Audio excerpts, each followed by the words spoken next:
السلام عليكم ورحمة الله وبركاته. اللهم صل وسلم وبارك على سيدنا محمد وعلى آله وصحبه وسلم. ميني بيتزا معشوقة الكبار والصغيرين. هنعملها بطريقة سهلة وجميلة جدا. معايا 3 كوبايات ونص من الدقيق، حوالي نص كيلو نخلينهم كويس جدا. نزلت عليهم بكيس من الخميرة الفورية، يعني معلقة كبيرة من الخميرة. حط كمان معلقة كبيرة من السكر، معلقة كبيرة من الحليب البودر،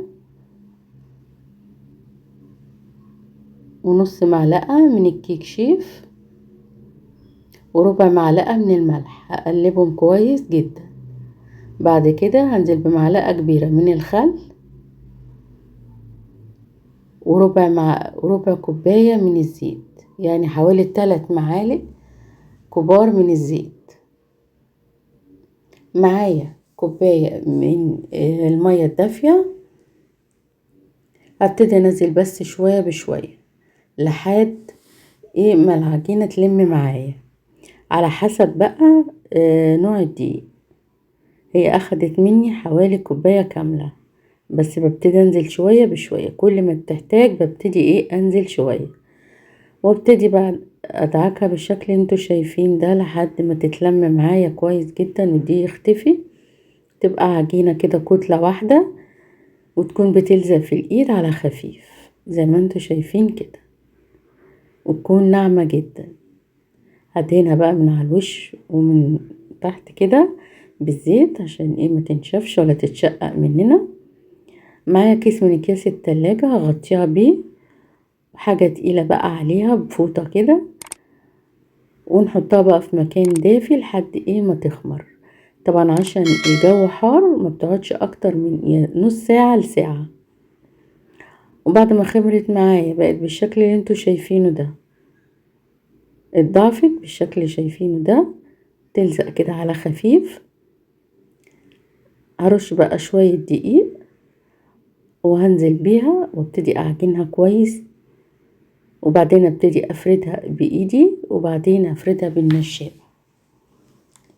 تتفرد معايا بكل سهولة عشان ارتاحت كويس، وكمان خمرت كويس. السمك بتاعها مش عايزينه تكون رفيعة قوي وتنشف في الفرن، ولا تكون سميكة قوي، يعني تكون متوسطة بالشكل اللي انتوا شايفينه ده. بعد ما اتفردت بالقطاعات بقى بنقطعها، او مفيش بالمضج العادي، الكوباية العادية زي ما انا بعمل كده. ابتدي اقطعها بقى الميني بيتزا بالشكل اللي انتوا شايفينه ده. نص كيلو من الدقيق عمل كمية ما شاء الله اللهم بارك كتيرة وكتيرة جدا. وبعد كده بقى ابتدي اشيل الزيادة وافردها برضو تاني. صينية بقى بدهنها بدهنة خفيفة من الزيت، وابتدي نرص فيها الميني بيتزا اللي احنا عملناها. هفرد برضو الزيادة تاني واكمل بقية الصينية. خدت معايا صينيتين كبار، وزي ما انتوا شايفين كمية ما شاء الله اللهم بارك. الزيادة برضو فردتها، بدأت اقطعها بالشكل ده، وهلمها برضو تاني وافردها لحد ما نخلصها خالص. تمام بالشكل ده. ودي الصينية التانية برضو هنتها بزيت خفيف، وبدأت انزل فيها الميني بيتزا. اخر قطعة هفردها، وبعد كده بنسيبها 5 دقايق بس تريح. وبعد 5 دقايق بنشكشكها بالشوكة زي ما انتوا شايفين كده، علشان ما تعلاش في الفرن.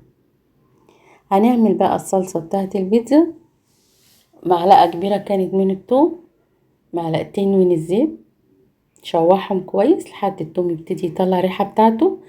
بنزل ب5 حبات من الطماطم، بكون ضربهم في الخلاط ونصفيهم من القشرة بتاعتهم، مع معلقة صلصة ومعلقتين من الكاتشب، ملح وفلفل اسود، رشة خفيفة من الكمون، ومعلقة كبيرة من الزعتر. نقلبهم كويس لحد ما تتسبك معايا وتبقى بالشكل اللي انتوا شايفينه ده. هدهن بقى الميني بيتزا بصلصة اللي عملناها بالشكل ده، وافردها بقى كويس زي ما انتوا شايفينها كده. الحشوة بقى اي حاجة بقى موجودة، حتى لو شوية فلفل وزيتون بس برضو بتدي طعم، تبقى حلوة جدا. انا حطيت عليها فلفل رومي مقطعه قطع كده صغيرة،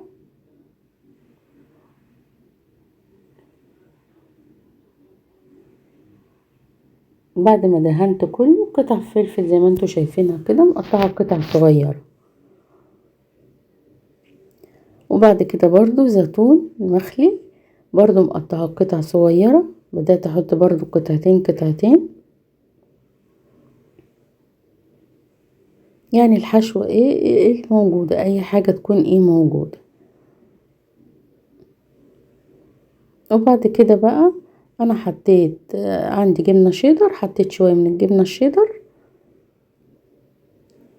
وايه حطيت جبنة موتزاريلا.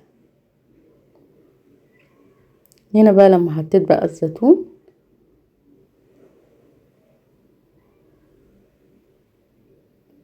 شوية من الجبنة الشيدر زي ما انتوا شايفين كده،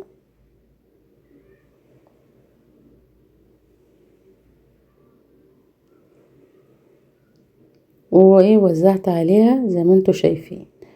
وبعد كده بقى حطيت الجبنة الموتزاريلا ووزعت عليها زي ما انتوا شايفين. عملت بقى الكمية كلها بنفس الطريقة كده. تخش الفرن تكون الفرن على اعلى حاجة، بتاخد حوالي 10 دقايق بالظبط، بتطلع معايا هشة وخفيفة وطرية وجميلة جدا زي ما انتوا شايفين كده.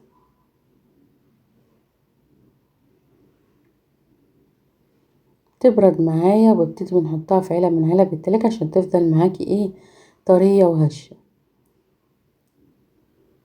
جميلة جدا زي ما انتوا شايفين. هنقطع واحدة، شايفين التسوية بتاعتها بمنتهى الجمال، حشوة ثابتة وحلوة، شايفين قد ايه هشة وخفيفة.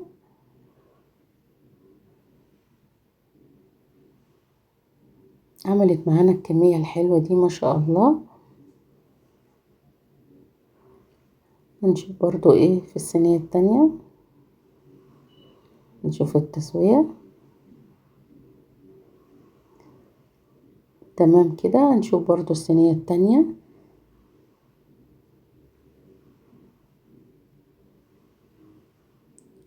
الحشوة ثابتة وشايفين خفيفة ازاي، جميلة جدا. ميني بيتزا معشوقة الصغيرين والكبار، وطريقتها كمان سهلة جدا. بتمنى الفيديو يكون عجبكم. لو عجبكم الفيديو ما تنسوش اللايك والاشتراك في القناة، تفعيل الجرس عشان يوصل لكم كل جديد. وهنقدم بقى الميني بيتزا بالشكل اللي انتوا شايفينه ده. والسلام عليكم ورحمة الله وبركاته.